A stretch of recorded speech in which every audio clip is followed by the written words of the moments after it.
Il a effacé l'acte, donc les ordonnances nous condamnaient, il les a clouées à la croix. Jésus a effacé l'acte, donc les ordonnances te condamnent aujourd'hui. Il les a clouées à la croix, afin de te donner la victoire. Tu as été appelé pour briller, tu as été appelé pour être vainqueur. Tu n'as pas cherché la victoire, mais tu es dans la victoire. Mais si et seulement tu prends conscience de ta propre identité en Christ. Tu n'es pas n'importe qui, tu as été appelé, choisi par Dieu pour briller dans ta génération. Ne gardez pas la lumière qui est en toi. Il faut faire valoir cette lumière, montrer au monde ta lumière. On ne peut pas allumer une lampe et le mettre sous la table. Toute la maison sera dans l'obscurité. Il faut mettre ta lumière sur la table pour que toute la maison soit éclairée. Il est temps que tu manifestes parce que Christ a vaincu pour toi, pour que tu puisses démontrer ta victoire dans ta génération. Ce n'est pas les anges qui le feront à ta place. C'est à toi. Lève-toi. Lève-toi. Ne reste pas assis. Lève-toi, brille. Lève-toi, sois vainqueur. Lève-toi, tu es victorieux. Tu n'es pas n'importe qui. Tu es un homme béni de l'Éternel, créé pour manifester les œuvres de Dieu dans ta génération. Ne les garde pas avec toi, ces œuvres. Montre-les dans ton entourage, montre-les dans tes entreprises, montre-les partout. Si les hommes qui ont été créés par Dieu, ils sont arrivés à créer des avions qui pèsent des tonnes et capables de voler, toi, avec l'onction de Dieu, tu es capable de faire de grandes choses dans ta génération. Lève-toi, brille. C'est votre émission, bienvenue. Dans votre émission Lève-toi et brille, qui vous est présenté par votre serviteur, le pasteur Emmanuel Touni. À la réalisation, nous avons notre ingénieur, le pasteur Constant. Conception de Maman Nadine, caméra de notre frère Christian et de la sœur Vanny. Aujourd'hui, sur le plateau de cette émission Lève-toi et brille, je ne suis pas seul. Je reçois pour vous un invité qui n'est pas un nouveau dans cette émission. Il est déjà passé dans cette émission. Il est encore revenu pour nous apporter un message de la part du Seigneur. C'est bien l'homme de Dieu, le docteur Sylvain, que nous avons reçu. Docteur Sylvain Kilengo, que je vais saluer. Bonsoir, docteur. Bonsoir, pasteur Emmanuel. Bienvenue dans notre émission Lève-toi et brille sur notre plateau. Je vais vous laisser encore se présenter aux téléspectateurs. Parce que ça fait un moment qu'ils ne vous ont pas vu. Ce soir encore, ils veulent encore découvrir encore qui vous êtes. Merci, pasteur. J'aimerais vous dire que je m'appelle Sylvain Kilengo. Je suis ministre des dieux, donc docteur, enseignant de la parole des dieux. C'est pour moi un grand plaisir d'être là encore ce soir. Et je vous salue, chers téléspectateurs, frères et sœurs dans le Seigneur. Nous sommes là que pour présenter Christ et pas autre chose et pas quelqu'un d'autre, rien que Christ. Voilà. Merci beaucoup, l'homme de Dieu, Dr Sylvain Kilengo, qui est avec nous sur ce plateau. Nous allons passer un bon moment ensemble avec vous partout où vous nous suivez, à la Guadeloupe, Martinique, Guyane, Angola, Congo, Namibie, Belgique, Suisse, Hollande, Finlande, Suède, Nous vous portons dans notre cœur, nous vous aimons. Restez toujours branchés, partagez ce message qui sera une très grande bénédiction pour vous. Docteur, ça fait un moment. Ça fait vraiment un moment que vous étiez passé sur ce plateau de l'émission Lève-toi et brille. Vous avez amené un bon message qui a fait du bien à beaucoup de monde. Amen. Les téléspectateurs attendaient vraiment votre retour sur notre plateau. Aujourd'hui, ils sont contents de vous recevoir et de vous écouter. Quel est le message que vous nous avez apporté encore ce soir pour que les téléspectateurs puissent bénéficier de votre grâce d'enseignant? Merci, Pasteur Emmanuel. C'est la grâce, et là, la Bible dit le bonheur et la grâce vous accompagnera, m'accompagne de toute façon, et je peux que bénir Dieu. Mais aujourd'hui, j'ai un message sur l'héritage, sur l'héritier. Donc, l'héritier et l'héritage. Ça sera notre thème aujourd'hui, l'héritier et l'héritage. Chers téléspectateurs, le docteur nous a amené un thème, l'héritier et l'héritage. Ça serait quelque chose que nous allons découvrir. Écoutez, après nous allons procéder à poser des questions sur l'héritier et l'héritage. Moi, mon père est mort, hein? Je ne suis pas héritier, mais j'aimerais bien attendre quel est l'héritage que je vais avoir. Il y a aussi des gens qui se posent des questions, c'est quoi cet héritage? Donc, nous voulons vraiment attendre, docteur, parlez-nous de l'héritier et l'héritage. Qui est l'héritier et c'est quoi l'héritage? Amen. À vous la parole, docteur. Je vous remercie, Pasteur Emmanuel, et chers téléspectateurs, frères et sœurs de le Seigneur, et les hommes de Dieu qui nous suivent, je vous remercie. Alors, sans plus tarder, je bénis le Saint-Esprit qui est là pour nous pousser à connaître et à approfondir les choses de Christ. Donc, je ne suis pas là pour parler de quoi que ce soit, je suis là que pour parler de Christ. Car il y a un verset que j'aime beaucoup dans la Bible, dans Ésaïe 56, avant qu'on prenne notre verset du jour. La Bible dit dans Ésaïe, chapitre 56, verset 5, « Le Père dit, je donnerai dans ma maison et dans mes murs, je dis bien, dans ma maison, ça c'est Dieu qui parle, il dit, je donnerai dans ma maison et dans mes murs une place, pas deux, mais une place, et un nom, pas deux noms, mais un nom. Ce nom-là et cette place-là sont préférables à des fils et à des filles. Je leur donnerai un nom éternel qui ne périra pas. Donc je veux que, avant de lire le texte vraiment du jour, qui est Galates chapitre 4, le verset 1, j'ai commencé par ce verset pour te faire comprendre, mon frère, ma sœur, que le Père, dans sa maison, si on veut comprendre ça aujourd'hui, à l'époque où nous sommes, je veux que tu comprennes que quand Dieu parle de sa maison, il parle de son Église. Il dit je donnerai. Donc nous devons comprendre que c'est le Père qui donne dans sa maison, dans ses murs, donc dans son Église, une place et un nom. Et comme il y a une place et un seul nom, nous devons comprendre que cette place, elle est réservée à Christ. C'est pourquoi moi je passerai toute ma vie jusqu'à ce que le Seigneur revienne à ne parler que de Christ. Et il a donné un nom qui est préférable à de fils et à de filles, c'est le nom de Jésus-Christ.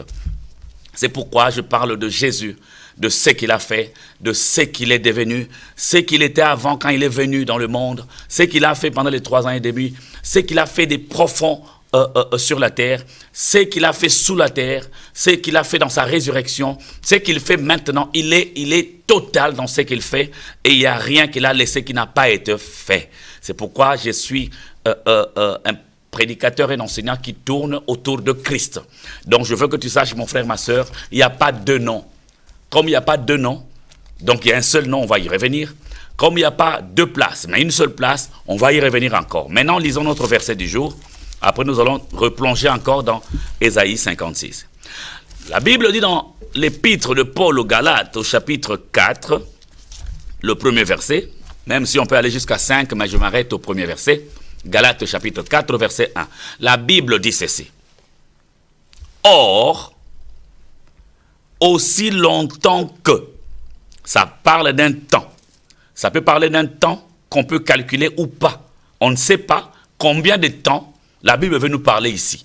La Bible dit aussi longtemps que l'héritier. On voit le mot héritier, parce que notre thème c'est l'héritier et l'héritage. aussi longtemps que, c'est-à-dire peu importe le temps que l'héritier prendra en restant enfant, l'apôtre dit, je dis qu'il n'est pas différent, alors en rien, d'un esclave, quoi qu'il soit le maître de tout. Alors je veux dire, bien aimé dans le Seigneur, on ne peut pas parler de l'héritier et de l'héritage sans parler du testateur, celui qui a fait le testament. Parce que l'héritage, on l'a quand le testateur a fait un testament et il est mort. Quand le testateur est mort, ce qu'il a écrit, ce qu'il a fait, ce qu'il a donné entre en vigueur. C'est-à-dire l'héritier, on peut alors lui léguer son héritage. Alors, béni le Seigneur, mais la Bible dit ceci, aussi longtemps que l'héritier demeurera, restera un enfant. Or, Jean chapitre 1, verset 12, nous dit quelque chose de profond. Il nous dit quoi?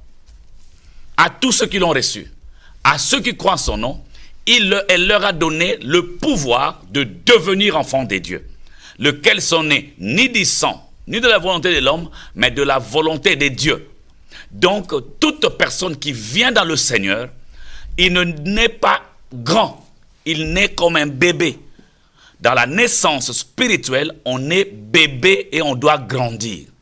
De la même façon qu'un enfant dans ce monde naît et grandit, c'est de la même façon que sur le plan spirituel, on naît et on doit grandir. Mais la Bible dit, la Bible ne nous appelle pas n'importe comment, la Bible dit, celui qui est né de Dieu est déjà un héritier. C'est la Bible qui le dit, parce que la Bible dit aussi longtemps que l'héritier. Donc on comprend directement, quand on est païen et qu'on donne sa vie à Jésus, alors bien aimé, quelque chose de profond commence dans la vie de cette personne. Directement, Dieu le considère comme un héritier. Donc il y a un héritage réservé à l'héritier. Mais le problème se pose. Quel est ce problème? L'héritier qui vient de naître, c'est un enfant. Et dans nos familles, quand un enfant est né, cet enfant-là a besoin de deux choses. Boire son biberon et se reposer.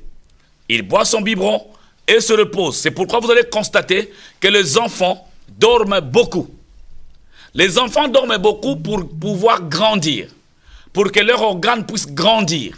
Les enfants ne sont pas là pour qu'on leur impose certaines choses parce que ce sont des bébés. Ce qui me fait mal, mon frère, ma soeur, tu dois savoir ceci. Tu dois te poser des questions. Le jour où tu es né de nouveau, le jour où tu es né de Dieu, mon frère, ma soeur, pose-toi la question. Je suis là pour ça. Je veux interpeller ta conscience. Le jour où tu es né de nouveau, quelle a été la nourriture qui t'a été donnée? Un enfant qui naît de nouveau a besoin du repos et de biberon, le lait, pour sa croissance. Le jour où tu es né de Dieu, est-ce que tu savais qu'il y avait aussi une nourriture pour les gens qui viennent de naître de Dieu? Le repos. Tu dois te reposer dans le calme. Un bébé a besoin de calme et de son biberon, le lait, pour qu'il grandisse. Mais pourquoi doit-il grandir? Pour pouvoir accéder à son héritage que Christ nous a donné à la croix. La Bible dit dans Romains 8, 32, Dieu, donc lui, Dieu, qui n'a pas épargné son propre fils, mais qui l'a livré pour nous à la croix. Comment donc ne nous donnera-t-il pas toutes choses avec lui? Donc nous comprenons qu'à la croix, c'est tellement important la croix, tellement important. C'est ce jour-là que Christ nous a tout donné. Donc l'œuvre de la croix est une œuvre excellente, magnifique et parfaite qui a satisfait les yeux du Père. C'est ce jour-là que tous ceux qui donneront leur cœur à Jésus deviennent héritiers de ce que Christ a fait à la croix. Alors, frères et sœurs, pose-toi la question. Qu'est-ce qui s'est passé les jours où tu t'es converti? Quelle nourriture tu mangeais? Quelle nourriture tu prenais? C'est quel genre de lait que tu prenais? Est-ce qu'avais-tu de repos? Ce qui m'intrigue aujourd'hui, je vois des enfants de Dieu qui naissent aujourd'hui. Exemple, là aujourd'hui, un enfant quelqu'un qui donne sa vie à Jésus. Dès qu'il donne sa vie à Jésus, le premier message qu'on commence à lui donner, c'est des messages sur des démons, de messages sur la démonologie, de messages sur le satanisme, de messages sur les sorciers de famille, des messages sur des choses qui ne font que peur à un enfant. Moi qui suis parent, je n'amènerai pas mon enfant de moins de 10 ans, de 12 ans, de 16 ans même, dans une salle de cinéma pour qu'on regarde un film d'horreur, un film des zombies, un film de Dracula. Je n'amènerai pas mon fils au cinéma parce que je vais traumatiser mon fils. Il est encore enfant, il a besoin des informations utiles pour son cerveau, pour permettre sa croissance. Mais qu'est-ce qui se passe? Même pour accepter Jésus, on l'accepte par un message de peur. Ce n'est pas comme ça. Quand on lit la Bible dans Actes des Apôtres, chapitre 2, il y avait beaucoup de gens qui écoutaient Pierre quand il parlait. Ces gens-là étaient vivement touchés dans leur cœur. Pas parce que Pierre leur a parlé du diable, pas parce que Pierre leur a parlé des démons, pas parce que Pierre leur a parlé des choses horribles, mais Pierre leur a présenté Jésus, Jésus-Christ ressuscité. C'est pourquoi il a dit même, nous sommes témoins de sa résurrection. Il a parlé que de Jésus, que de Jésus, que de Jésus. Quand on parle à un enfant qui vient de naître, que de Jésus et de son œuvre, c'est la nourriture propice pour faire grandir et les enfants et pour faire affermir ceux qui sont déjà grands. Et ces gens-là avaient le cœur vivement touché. Et ils ont dit, que ferons-nous? Aujourd'hui, les gens acceptent Christ par peur. Parce que dans la famille, il y a tellement de sorciers, les gens disent, non, allons à l'église pour nous préserver là-bas, pour nous protéger, pour nous cacher. Bien-aimés dans le Seigneur, l'église, je le dis et je martèle, j'insiste, avec beaucoup d'amour, l'église n'est pas un lieu des gens qui ont raté la vie. Nous donnons l'impression que l'église est un lieu des gens qui ont raté la vie, des malheureux, des femmes qui ne sont pas mariées, des hommes qui ne sont pas mariés, des gens qui cherchent des enfants. Non. La prédication de l'évangile concerne et les riches, et les pauvres, les blancs, et le noir, les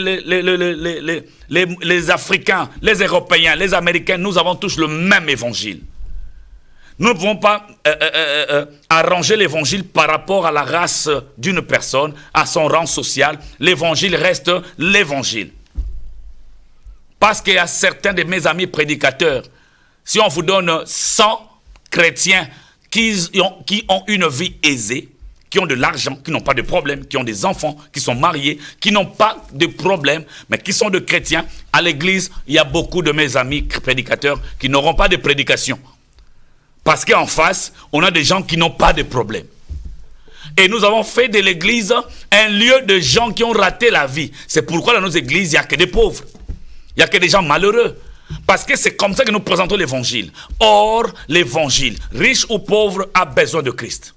Africains ou Européens, nous avons besoin de Christ. Le message ne peut pas changer par rapport au continent, par rapport au rang social, par rapport aux moyens financiers de quelqu'un. L'évangile reste l'évangile. Ces jours-là, à Jérusalem, quand le Saint-Esprit est descendu, Pierre a parlé de Jésus. Quand il a parlé de Jésus, les riches qui étaient là avaient le cœur touché. Les pauvres qui étaient là avaient le cœur touché. Les blancs qui étaient là avaient le cœur touché. Les noirs qui étaient là avaient le cœur touché. Tous avaient le cœur touché.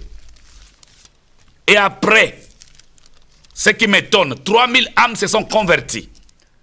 Mais ce qui me tracasse un peu, 3000 âmes se convertissent, mais parmi les 3000 âmes, personne n'est passé à la cure d'âme. Alors je me pose la question, si les 3000 âmes devraient passer à la cure d'âme, je ne sais pas, Pierre allait finir la cure d'âme quel jour?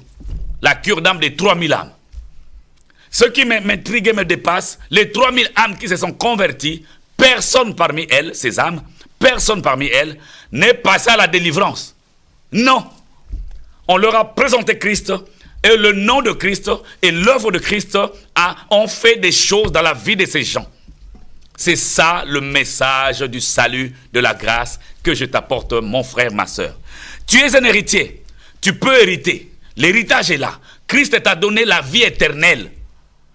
Parfois, nous pensons que Christ est venu pour que les chômeurs ne soient plus les chômeurs, pour que tous les malades soient guéris, pour que les gens qui ne sont pas mariés se marie, il n'est pas là pour ça. Il est là pour des choses spirituelles. Il nous a délivrés de la colère à venir. Parce que l'homme, à cause du péché d'Adam et Ève, s'est séparé de Dieu. Il est devenu ennemi de Dieu. Christ est venu pour nous réconcilier avec le Père, parce que le Père était en colère envers l'homme, parce que l'homme a fauté. Et Christ est venu réconcilier l'homme et Dieu. Donc, c'est ça la première délivrance. La deuxième délivrance, Christ nous a délivrés du péché originel d'Adam et Ève. Christ a enlevé ça. Parce que c'est ce péché-là d'Adam et Ève qui mettait une inimitié, une séparation entre nous et Dieu. Il est venu nous libérer de la malédiction de la loi. Parce que celui qui vit dans la loi est maudit. Pourquoi? Parce que personne ne peut obéir à toute la loi. La Bible dit, il est venu nous libérer de la mort. Quand l'homme a péché, il était condamné à mort. Mais Christ est venu nous donner la vie éternelle. Parce qu'il est éternel, il nous fait entrer dans son éternité. Il n'est pas venu pour que toutes les femmes qui ne sont pas mariées trouvent le mariage. C'est ça que nous annonçons comme message. Ce n'est pas un bon message. C'est un message brutal, cruel. Et ce message ne peuvent pas faire grandir un héritier qui vient de naître. Un héritier a besoin du repos. Un héritier a besoin du calme. Un héritier a besoin du calme. Et un héritier a besoin de manger la bonne nourriture qui est la parole du salut en Christ. Même beaucoup de chrétiens tels que vous êtes là, mes frères et sœurs, je vous aime dans l'amour du Seigneur, mais je sais que beaucoup d'entre vous vous ne savez pas. Le jour où vous avez accepté Jésus, qu'est-ce qui s'est passé dans vos vies? Vous ne le savez pas, bien-aimés dans le Seigneur. Il faut que nous, des prédicateurs de la parole, nous puissions revenir sur cela. C'est un point capital et important. Donner sa vie à Jésus, il y a des choses qui se passent sur le plan spirituel. Alors, bien-aimés dans le Seigneur, nous devons savoir, dans nos vies, nous n'avons une seule personne qui s'appelle Jésus. Il a une seule place. Comme il y a une seule place, il n'y a pas deux places. Donc je veux te dire, mon frère, ma soeur, tu dois éviter d'écouter de messages sur des démons, sur des sorciers, sur des magiciens, sur le diable, parce que le diable n'a pas de place dans la maison de Dieu qui est ton cœur. Il y a un seul nom qui a été donné dans la maison de Dieu. Ta vie, n'est-ce pas, ton cœur, n'est-ce pas, la maison, le temple du Saint-Esprit, le temple de Dieu. Et dans cette maison-là, il y a un seul nom qui nous a été donné par le Père, pas deux.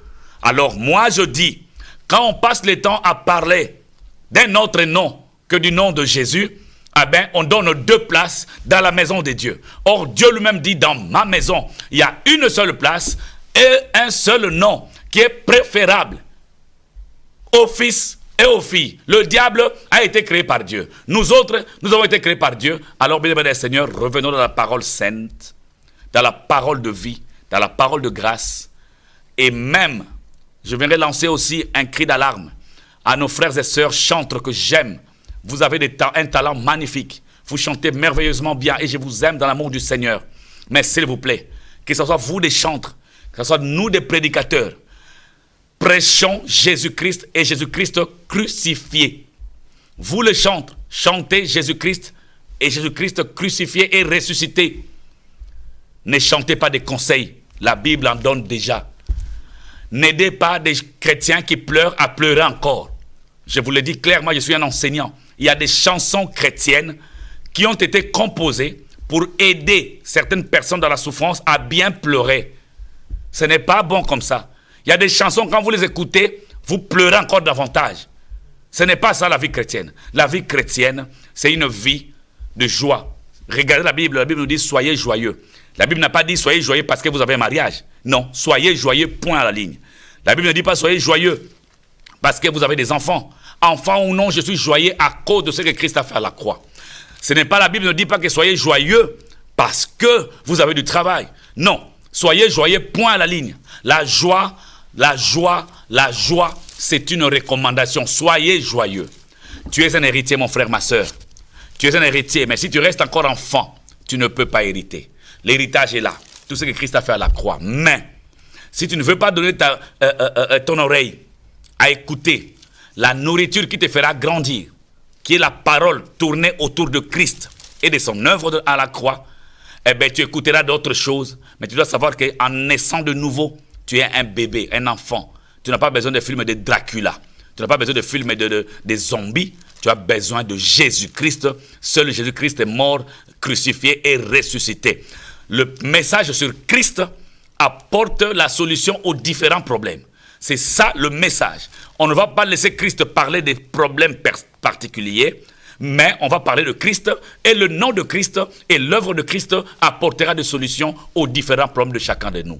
Bien-aimé Seigneur, je pense que ce petit message, cette courte exhortation, t'a fait du bien, et surtout mon souci est que le Saint-Esprit puisse travailler ce message, car ton âme a besoin de ce genre de message pour que ça puisse t'aider à grandir et à avoir une vie saine, afin que quand tu seras grand, que tu puisses avoir l'héritage. Tu ne l'as pas parce que tu es encore enfant et tu ne grandis pas. Que Dieu te bénisse, et j'espère que ça t'a fait du bien, au nom puissant de Jésus-Christ, qui est notre Dieu et Dieu de grâce et de salut. Voilà. Amen, amen, amen. Amen. Que l'homme de Dieu, que Dieu te bénisse. On n'a pas encore fini. Hein. Amen. On n'est qu'au début, en fait. Amen. L'homme de Dieu a exposé son message. Maintenant, nous allons rentrer dans le détail de ce message pour essayer un petit peu d'avoir l'éclaircissement par rapport à ces beaux messages, l'héritier et l'héritage. L'homme de Dieu a voulu nous expliquer simplement que nous sommes les co-héritiers de Christ. Nous sommes les co-héritiers des croix, de ce que Christ a accompli sur la croix pour nous.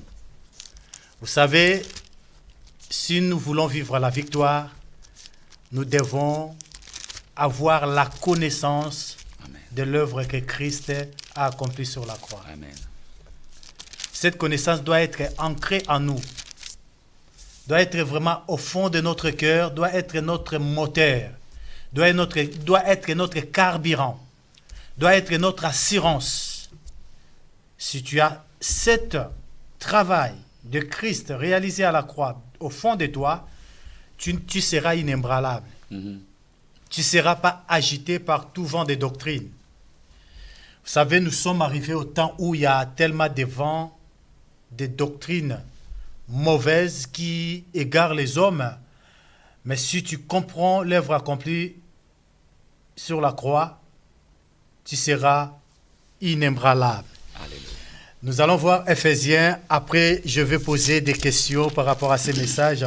Ephésiens, chapitre 1er, verset 3. Béni soit le Dieu, le Père de notre Seigneur Jésus-Christ, qui nous a bénis de toutes sortes de bénédictions spirituelles dans les lieux célestes. En lui, Dieu nous a élis avant la fondation du monde, pour que nous soyons saints et irréprochables devant lui. Il nous a prédestinés dans son amour à être les enfants d'adoption par Jésus-Christ selon les bons plaisirs de sa volonté, pour célébrer la gloire de sa grâce. Donc il nous a favorisés dans le bien-aimé. À lui nous avons la rédemption par son sang et le pardon du péché selon la richesse de sa grâce. Mais bien-aimé, tu n'es pas n'importe qui. Comme je l'ai dit souvent dans cette émission, lève-toi et brille. Docteur, j'aimerais bien que ces passages nous fassent rentrer encore dans le développement de ce que vous avez pu parler aux téléspectateurs de l'héritier et l'héritage. Parce que moi, vous êtes les hôtes de ce soir, en fait. J'aimerais bien vous laisser éclaircir aux téléspectateurs ces passages, en fait. Ils ont été bénis avant la fondation du monde. Ils ont été prédestinés afin d'être irréprochables. Ils ont été adoptés. Nous avons été adoptés par Dieu afin d'hériter tout l'héritage de Dieu. Vous avez parlé de l'héritier et l'héritage. Je vous laisse la parole et je vais revenir encore. Après, on va développer. C'est une excellente question et un joli passage de la Bible. Et ce que j'aime surtout au début du verset 3, et déjà au début, au verset 2, la Bible dit que la grâce et la paix vous soient données donc la grâce et la paix vous soient données. On commence comme ça. Donc on ne peut pas parler déjà des bénédictions, on ne peut pas parler de la sainteté, on ne peut pas parler de la prédestination, on ne peut pas parler de l'adoption, de toutes ces choses, de l'héritage, si déjà il n'y a pas la grâce et la paix. Parce que c'est par la grâce et la paix que nous avons toutes ces choses. C'est pourquoi j'aime la grâce, c'est pourquoi j'aime la paix. Parce que la paix est très importante dans la vie de chrétien. Amen. Cette paix dont je parle, ce n'est pas la paix que l'ONU essaye de nous apporter, qui n'existe pas. C'est la paix que Christ nous apporte dans notre relation avec le Père. Amen. Et c'est extraordinaire. Et c'est vrai que je reconnais qu'on n'aura pas beaucoup de temps pour approfondir ça, mais par la grâce de Dieu, on va essayer de sillonner un peu d'être un peu bref pour comprendre cela. La Bible déjà dit au début de ce que tu viens de lire, pasteur, béni soit le Dieu et Père de notre Seigneur Jésus-Christ qui nous a bénis. J'aime le temps auquel l'apôtre Paul parle aux Éphésiens. Il conjugue ça au passé. C'est-à-dire que Dieu n'est pas bête et le Saint-Esprit qui a inspiré l'apôtre Paul à écrire ces choses n'est pas bête non plus. Si l'apôtre conjugue cela au passé, alors je peux dire, pasteur, que vraiment la bénédiction existe déjà. C'est ce que Christ a fait à la croix. Et c'est pourquoi moi j'ai toujours dit, parenthèse, que la bénédiction, notre bénédiction, c'est une personne et cette bénédiction a un nom. Amen. Donc la bénédiction, ce n'est pas parce qu'on s'est marié. La bénédiction, ce n'est pas parce qu'on a acheté une maison, à crédit d'ailleurs. La bénédiction, ce n'est pas parce qu'on a eu un enfant. Si c'est ça la bénédiction, franchement, je regretterais beaucoup. Parce qu'il y a des gens qui ne prient pas, mais qui achètent des maisons de millions, des villas, des châteaux d'1 million, 2 millions. Ce n'est pas parce qu'on a acheté une maison à crédit de 200 000 euros qu'on va dire que c'est la bénédiction. Là, on a moindri la puissance de l'œuvre de la croix. Il nous a bénis plus que ça. Il nous a bénis plus que ça. Et cette bénédiction a été accomplie à la croix. Quand l'apôtre Paul dit, il nous a bénis de toutes sortes, quand j'aime les toutes sortes de bénédictions, ce sont des bénédictions spirituelles. Allez, c'est précis. Ces bénédictions-là sont spirituelles, elles ne sont pas charnelles. Tu sais, pasteur, je vais aller encore plus loin pour peut-être choquer certaines sensibilités, mais dans le bon sens pour amener les frères et sœurs dans une bonne compréhension et une bonne délivrance de la compréhension. Moi, je pense que les chrétiens ont besoin de la délivrance au niveau de la compréhension, pas de la délivrance au niveau des démons. L'homme est esprit, corps et âme. L'esprit n'a aucun problème avec la délivrance parce que c'est totalement accompli. L'esprit de l'homme n'a aucun problème. À condition qu'il accepte le Seigneur. Si le Seigneur rentre dans ta vie, tout de suite, tu es béni de toutes sortes de bénédictions spirituelles. Mais oui, il faut que je sache, parce qu'on parle de qui là? On parle aux chrétiens, n'est-ce pas, hein? Non, on parle à tout le monde en fait. Ah, même aux païens, même aux chrétiens, même aux païens. Donc, païen, moi, le problème, c'est que je veux que le païen, tu donnes ta vie à Jésus pour que ces choses puissent te concerner. Merci, pasteur, de le souligner, parce que c'est très important. Mais c'est vrai, il y a une possibilité. La grâce est là. Et cette grâce-là a besoin de la foi, c'est-à-dire de croire en Christ et à son œuvre pour pouvoir accéder à cette grâce, pour pouvoir accéder à cette appellation-là de héritier. Et aussi pour pouvoir bénéficier de ce que Christ a fait. Tu as raison. Mais si on n'est pas né de nouveau, on n'a pas Christ, ça ne te concerne pas. Mais il y a une possibilité. Donne seulement ta vie à Jésus, ça sera simple. Alors, pasteur, le problème du chrétien, c'est au niveau de son âme, là où il y a des sentiments, des émotions, des envies, des désirs. C'est là où il y a un grand problème sérieux. Mais au niveau des émotions, mais nous allons d'abord au niveau de l'esprit, tout va bien. Au niveau de l'esprit, moi, je trouve qu'il y a une maladie. Si l'âme est touchée aujourd'hui, parce que, comment dirais-je, l'esprit n'a pas sa place. L'esprit n'est pas attaché à Jésus. Jésus disait à Pierre, on avait abordé ça. Jésus disait à Pierre, quand si tu seras converti, affermis tes frères. Mais Pierre marchait avec Jésus. Pierre marchait avec Jésus. Pierre défendait même Jésus. Pierre a coupé l'oreille de Marcus pour protéger le nom de Jésus. Donc, pour assurer la sécurité du nom de Jésus, Pierre a arraché l'oreille de Marcus. Il défendait le nom de Jésus. Mais Jésus-Christ que Pierre, défendait, n'était pas à l'intérieur. Il était à l'extérieur. Quand Jésus, dans la vie des croyants, il est à l'extérieur, c'est que leur esprit n'est pas encore délivré. C'est que leur esprit n'est pas rentré dans cette grande bénédiction spirituelle. C'est ça que, quand l'esprit n'est pas délivré, il affecte le corps et l'âme. Et l'âme devient malade. On cherche maintenant comment délivrer son corps. Or, le problème, c'est d'abord l'esprit à délivrer. Il a dit à Pierre, quand tu seras converti, affermis tes frères. quand Pierre a accepté le Seigneur, quand Pierre a accepté, il a reçu maintenant cette conversion, Christ était à son intérieur dans Actes. Il pouvait dire au paralytique, je n'ai ni or, ni argent, ce que j'ai, je te le donne. Il était capable de donner Christ, parce que Christ n'était pas à l'extérieur, mais Christ était à son intérieur. Ayant Christ dans son intérieur, on n'a pas besoin de couper l'oreille de Marcus. On n'a pas besoin de se battre pour faire des choses. Mais on a besoin de donner Christ parce qu'il vit en toi. Est-ce que tous ces chrétiens qui cherchent la délivrance, est-ce que leur esprit est connecté à Christ? Il y a deux réponses à ça. Merci pour cet éclaircissement, pasteur. Il y a deux réponses à ça. La première réponse, c'est qu'il y a des chrétiens qui sont vraiment, qui ont vraiment Christ en eux, mais qui ont l'ignorance. Ça existe. Oui. Ils ont l'ignorance. Pourquoi ils ont l'ignorance? Comme je dis qu'un bébé qui vient de naître dépend de celui qui le nourrit. La manière dont certains chrétiens sont nourris leur donne une certaine direction dans leur marche avec Christ. Et on peut prendre un enfant. Un enfant, on l'amène là où on veut. On peut l'amener dans la brousse, là où il y a des animaux sauvages. On peut l'amener aussi dans un parc zoologique pour qu'ils voient des animaux, mais qui sont sous des cages. Donc ça dépend. Les parents, dans des prédicateurs que nous sommes, nous amenons des enfants qui viennent de naître de nouveau. Où? Quel genre de message nous leur donnons? Il y a aussi un cas d'ignorance, mais il y a aussi les cas de ceux qui ne sont pas nés de nouveau totalement. Eux, leur esprit n'est pas délivré, alors du tout. Mais un enfant de Dieu, je dis bien quelqu'un qui accepte Christ dans sa vie et qui vient de naître de nouveau, il n'a plus de problème d'esprit au niveau de l'esprit. Le diable ne peut plus l'attaquer au niveau de l'esprit. La Bible dit dans 1 Corinthiens chapitre 6, verset 7, pasteur, si je peux le lire vite fait. Oui.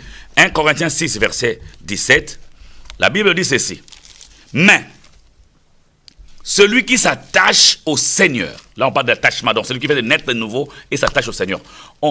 Tout cela vient par des bonnes nourritures et des bons messages. Mais celui qui s'attache au Seigneur est avec lui, donc et avec le Seigneur, un seul esprit. Quand un chrétien qui est né de nouveau, il s'attache au Seigneur, il devient avec le Seigneur un même esprit. Donc, il n'a plus le problème d'esprit, pasteur. Il a le problème au niveau de l'âme. Oui. Mais donc, l'esprit du chrétien et l'esprit de Christ deviennent un seul esprit.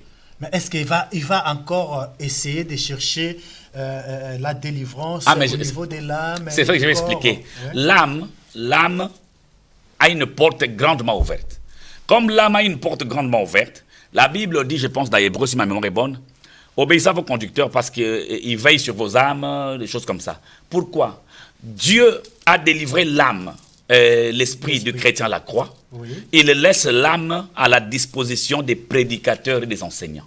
Okay. C'est par la bonne parole que l'âme est nourrie. Et quand l'âme est nourrie par la bonne parole, l'âme commencera à résister à de petites choses. Mais malheureusement, certains prédicateurs, je ne sais pas par ignorance ou par bonne volonté, exprès, ils font ça exprès, je ne sais pas, ils prêchent pas la bonne nouvelle qui peuvent être comme un rempart. Parce que l'âme, papa, il n'y a pas de porte pour l'âme. L'âme, depuis que nous sommes là, l'âme, c'est le siège des émotions, des sentiments. C'est pourquoi on pleure. C'est pourquoi vous allez vous rendre compte, pasteur. Dans la vie de beaucoup de chrétiens, il y a beaucoup de pasteurs qui sont malhonnêtes. Pas tous, hein. Mais certains qui sont malhonnêtes jouent avec quoi? Avec les sentiments des gens, les émotions. Parce qu'un chrétien, il suffit de toucher là où ça lui fait du bien. C'est l'âme. L'esprit, c'est intouchable. L'âme est accessible à tout le monde. Tu peux. Pourquoi on peut dire à une femme mariée de se baigner dans le baignoire d'un pasteur et elle accepte?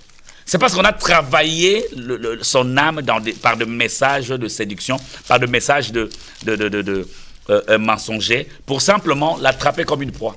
L'âme, c'est le siège des sentiments, des émotions, des envies, des désirs.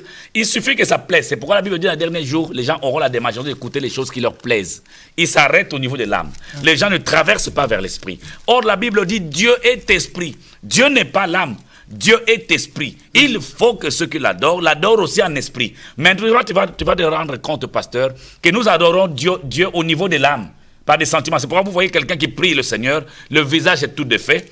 Et même il tourne par terre, il quitte son lit pour s'asseoir, parce qu'il sert Dieu, il veut trouver Dieu au niveau de l'âme. Dieu n'est pas au niveau de l'âme. Ce qui doit se trouver au niveau de l'âme, c'est la parole. Pourquoi? Même quand le diable attaque, il attaque l'âme, parce que l'âme, pasteur, n'a pas de porte.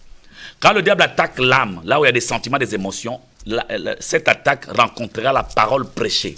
Cette parole qui a déjà été prêchée va jaillir comme un rempart, une protection. C'est pourquoi beaucoup de chrétiens, dans des moments de difficulté, ils sont incapables de dire gloire à Dieu. Ils commencent à pleurer parce qu'ils n'ont pas été enracinés par la parole, la bonne parole, qui prendront source pour protéger leur âme.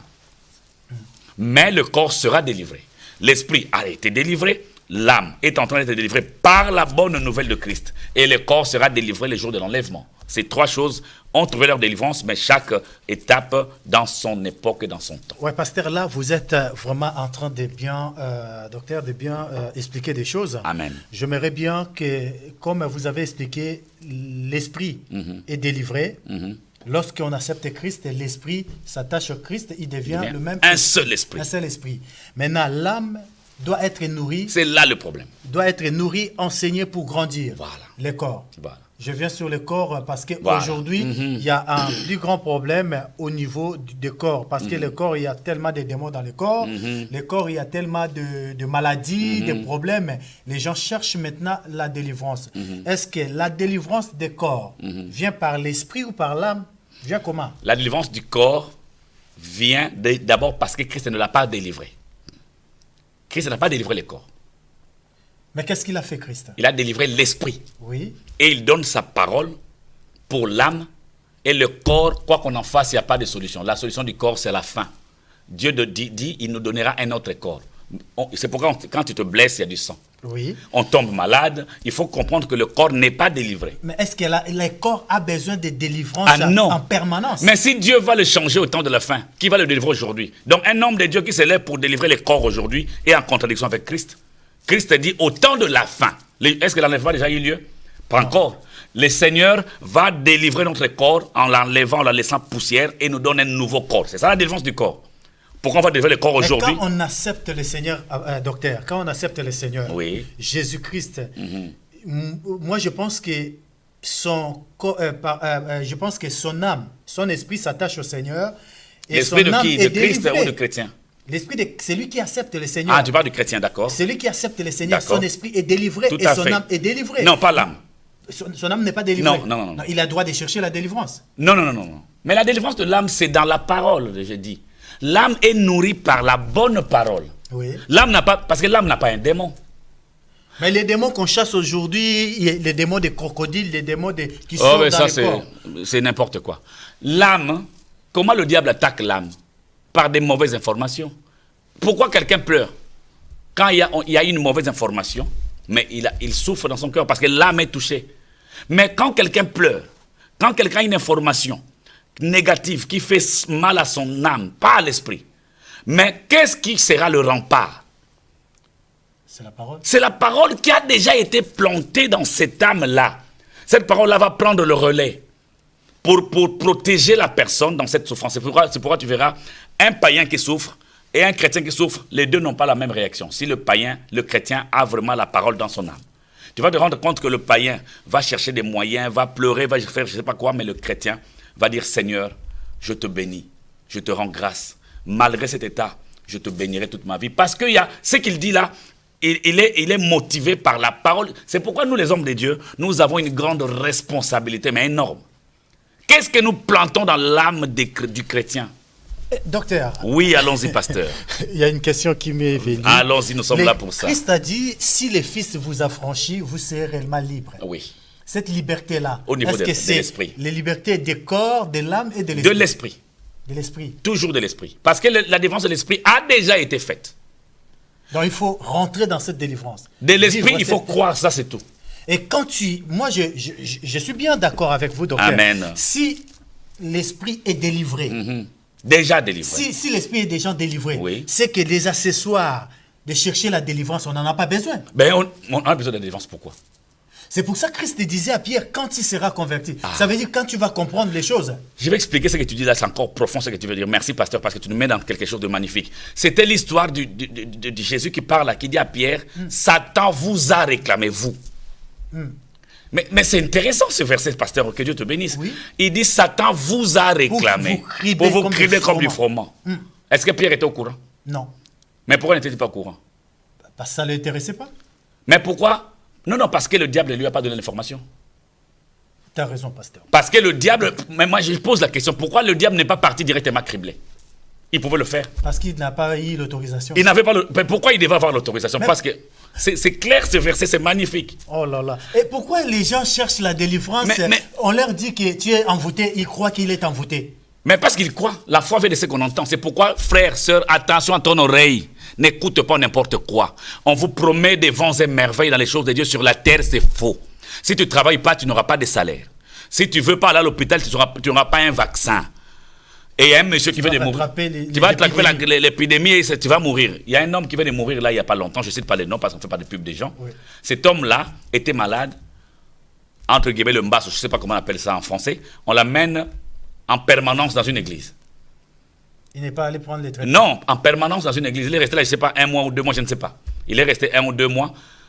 Chose étonnante et choquante, l'apôtre qui est responsable de cette église appelle la grande sœur de ce monsieur-là.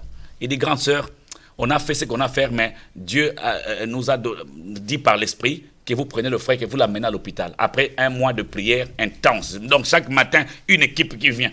Les gens pensent que, tu vois ce que j'ai dit, les émotions, c'est au niveau de l'âme. Les gens viennent avec des émotions au niveau de l'âme pour guérir une personne. Dieu n'est pas dans l'âme, il est dans l'esprit. Dans l'âme, on n'a que la parole. Mais cette personne qui est malade doit aller à l'hôpital. Mais les personnes qui connaissent la parole doivent motiver son âme par des paroles de vie. Bien-aimé, la vie et la mort sont au pouvoir de la langue. Bien-aimé, Dieu tient tout entre ses mains. Bien-aimé, crois seulement. Même si la mort arrivait, il y a une autre vie avec. On a besoin de ça, on n'a pas besoin de délivrance. Tu sais combien de gens délivrent aujourd'hui?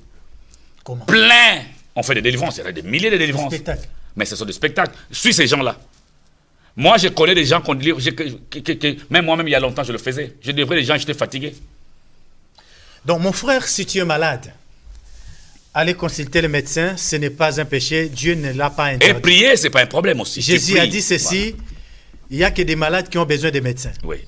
Jésus l'a dit parce qu'il savait.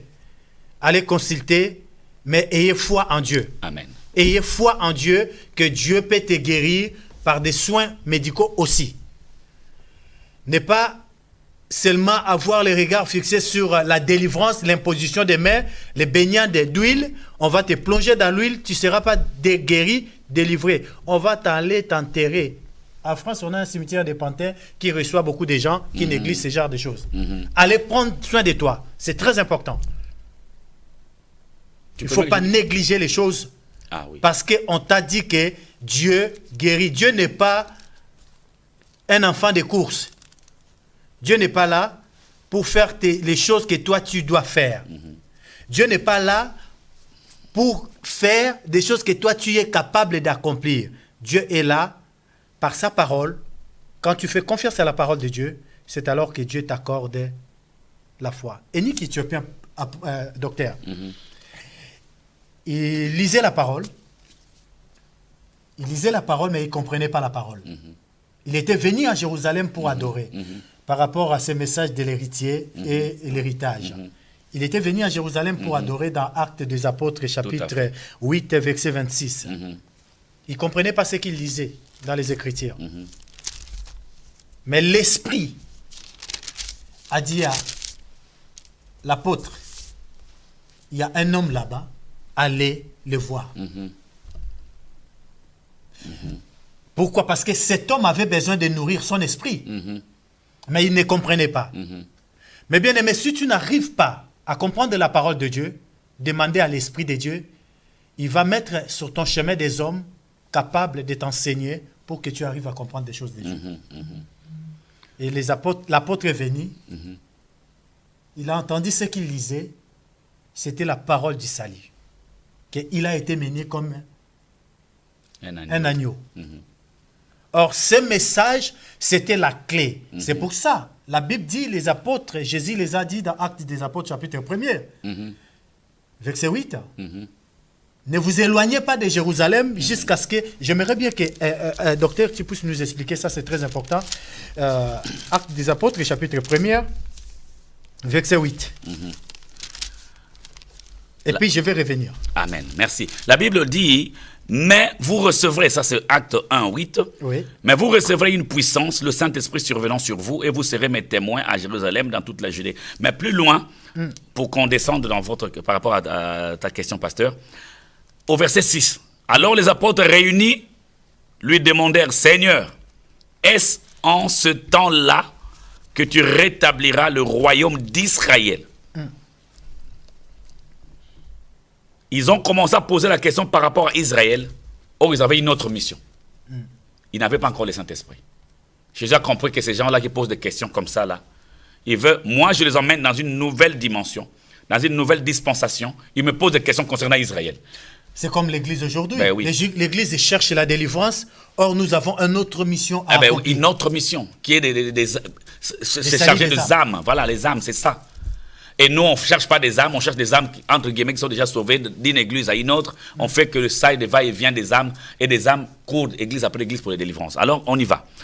Jésus Ils ne sont pas délivrés aussi. Même, cette délivrance-là n'existe pas, d'ailleurs.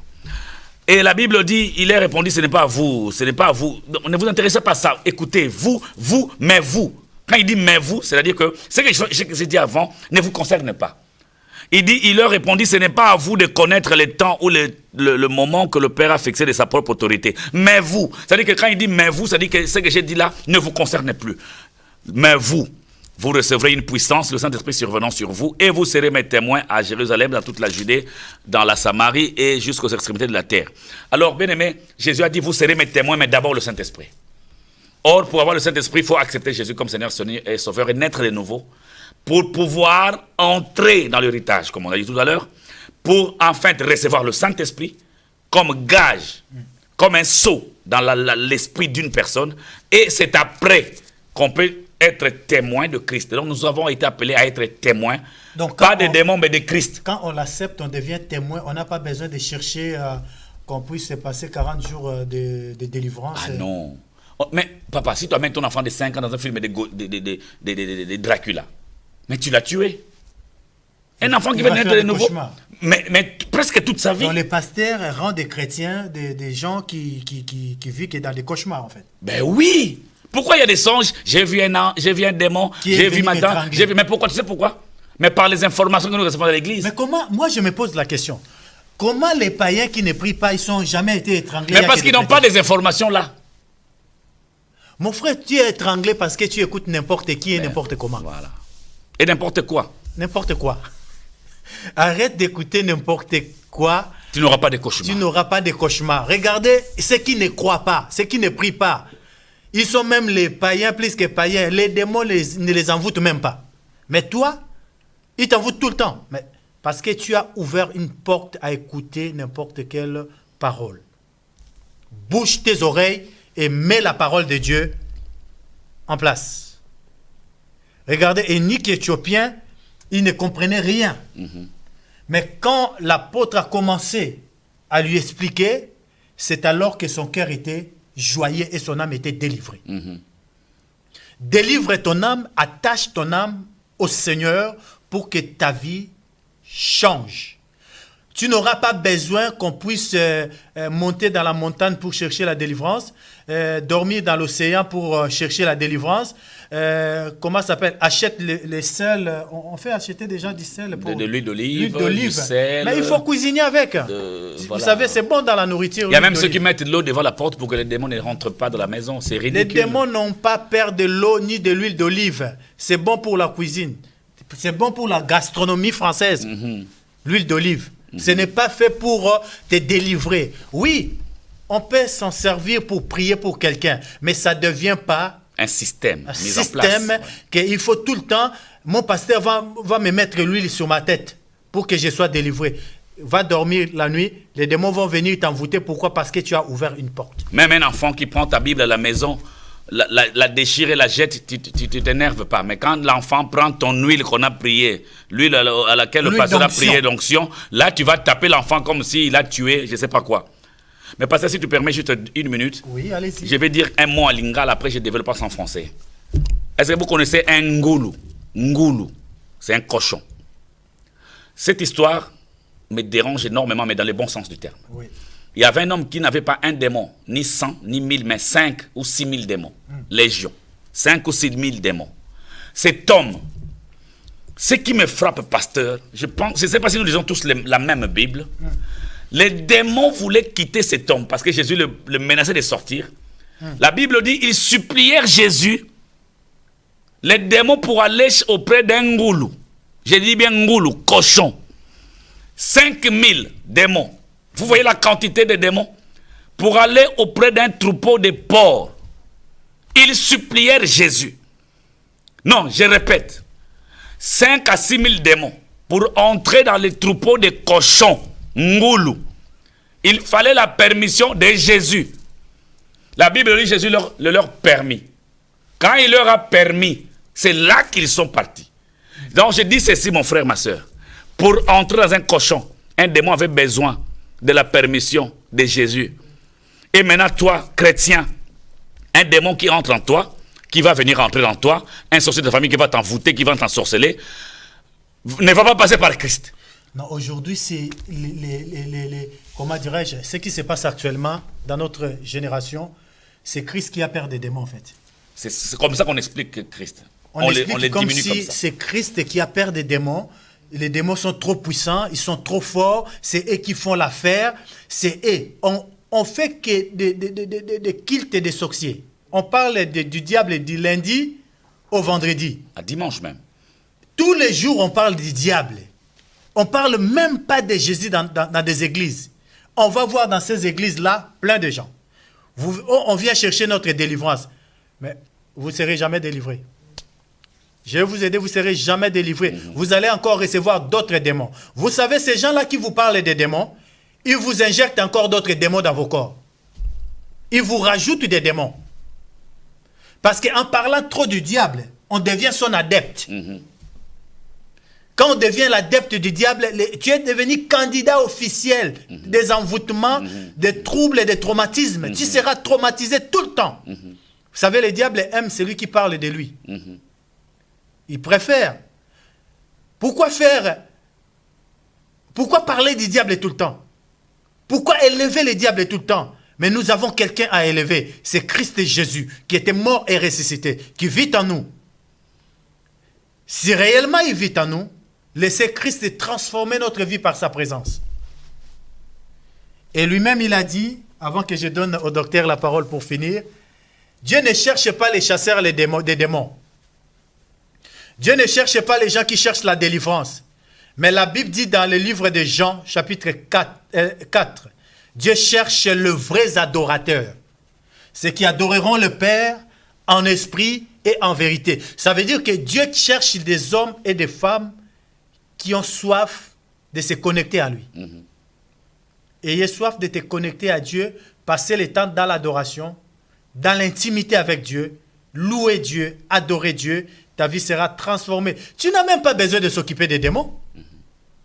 Les démons ne s'occupent pas de toi. Mais pourquoi toi tu parles tout le temps d'eux? Pourquoi tu t'intéresses à eux? Sors de ces choses, lève-toi et brille. À vous la parole, docteur, pour donner un mot de la fin pour la journée d'aujourd'hui, parce que vous allez encore revenir avec des messages plaisir, intéressants sur notre plateau. Tout le mois, je suis là. Amen, je suis là. Ça, c'est une décision que je prise. Une porte vous est ouverte. Amen, merci. Non, j'aimerais dire merci d'abord, pasteur, de m'avoir donné cette opportunité. Merci à vous qui m'avez écouté. Je ne suis pas plus meilleur que les autres. J'essaye de défendre la parole de Dieu par l'aide du Saint-Esprit, par la connaissance que j'ai apprise à gauche, à droite, par des hommes de Dieu assis et posés. Alors, j'aimerais dire, bien, Seigneur, tu es précieux. Tu es tellement précieux, vraiment précieux, que Dieu, depuis la chute d'Adam et Ève, il a tellement investi, il avait tellement de projets, rien que pour toi. Ça, c'est Dieu.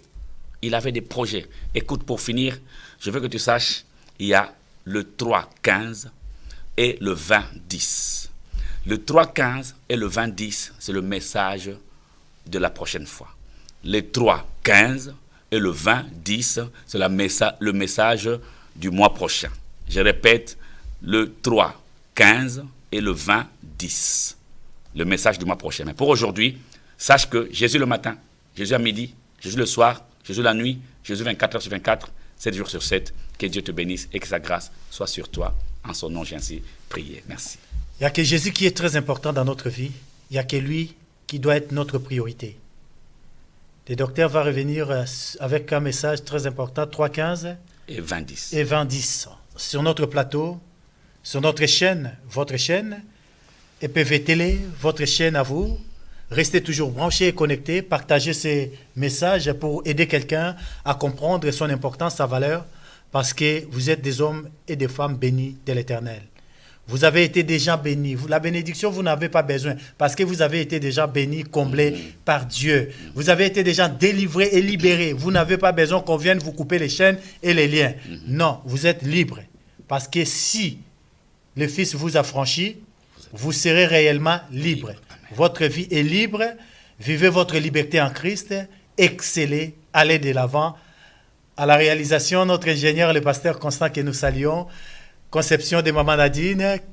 Et votre présentateur. Nous allons nous retrouver le samedi prochain sur la même chaîne. Envoyez vos contributions. Appelez, soutenez votre chaîne EPV Télé. Que le Seigneur vous bénisse. À très bientôt.